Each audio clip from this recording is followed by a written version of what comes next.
On to the inauguration, Donald Trump is the first U.S. president from New York State since Franklin D. Roosevelt.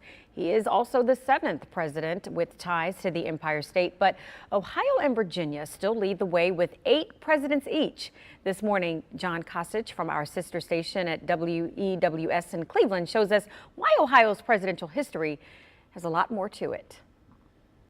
William Henry Harrison, who moved to Ohio from Virginia, was the Buckeye State's first claim to the presidency in 1841. This is an actual copy of his inaugural address. It was 8,445 words long, and that was after it was edited.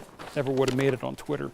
It was the longest inaugural address in presidential history, and as a result, his presidency was the shortest in history. You see, it was delivered in a cold March rain.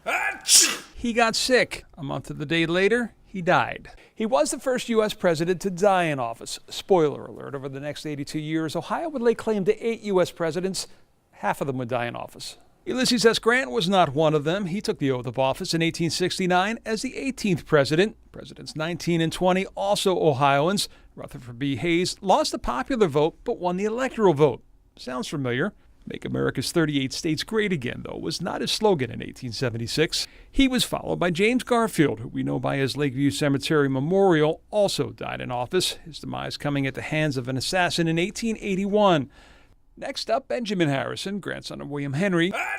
Harrison kept his inaugural address shorter than his grandfather's, and as a result lived out his entire term as the 23rd president. William McKinley was the next Ohioan to hold the office. He survived the re-election challenge, only to be gunned down months later in Buffalo at the start of his second term as the 25th president. He's buried in Canton.